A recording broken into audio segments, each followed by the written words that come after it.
భారతదేశానికి స్వాతంత్రం అంత సులభంగానూ సూటిగానూ వచ్చేయలేదు. ఎందరో మహానుభావులు తమ తమ మార్గాలలో పోరాడి సాధించిన స్వాతంత్ర ఫలమది. అందరి ధ్యేయము భారతమాత దాసి శృంఖలాలను బద్దలు కొట్టడమే అయినా ఒక్కొక్కరిది ఒక్కొక్క సిద్ధాంతం, విశ్వాసం, మార్గం. మితవాదులు కొందరైతే అతివాదులు మరికొందరు. సౌమ్య వైఖరి కొందరిదైతే తీవ్ర వైఖరి మరికొందరిది. మాతృదేశానికి సేవ చేయడం కోసం ఐపీఎస్కి రాజీనామా చేసిన మొట్టమొదటి ఆంధ్రుడు. సంవత్సరంలోగా స్వాతంత్రం ఎలా రాగలదు అని తాను అడిగిన ప్రశ్నకు మహాత్ముడే సంతృప్తికరమైన సమాధానం ఇవ్వలేకపోగా ఆయననే విమర్శించిన ధైర్యశాలి.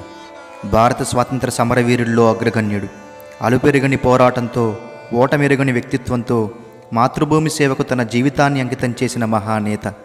శౌర్యం, ధైర్యం, సంఘటనాకుశలత, ప్రయత్నశీలత, త్యాగం, బలిదానాలనే అత్యుత్తమ ఆదర్శాలను ప్రపంచం ముందుంచిన మహానాయకుడు. గాంధీజీ ఆచరించిన అహింసావాదం మాత్రమే స్వాతంత్ర సాధనకు సరిపోదని, పోరుబాట కూడా ముఖ్యమని బలంగా నమ్మారు. నాకు రక్తాన్ని ఇవ్వండి, నేను మీకు స్వాతంత్రాన్ని ఇస్తాను అంటూ స్వతంత్ర భారతావని కోసం పోరాడిన కీర్తి కిరీటం నేతాజీ సుభాష్ చంద్రబోస్. భారత్కు ఆయుధాలతో పోరాడటం తెలుసని ప్రపంచానికి చాటి చెప్పిన దీశాలి. స్వేచ్ఛావాయుల కోసం వీర మార్గంలోనూ బ్రిటిషర్లతో పోరాడదామని పిలుపునిచ్చిన మహావీరుడు. సాయుధ పోరాటంతో స్వాతంత్రం వస్తుందని నమ్మి ఆచరణలో పెట్టిన యోధుడు. ఒకానొక సందర్భంలో నేతాజీ ఇలా అన్నారు: నా జీవితం వివేకానందుని ప్రభావంతో రూపొందింది.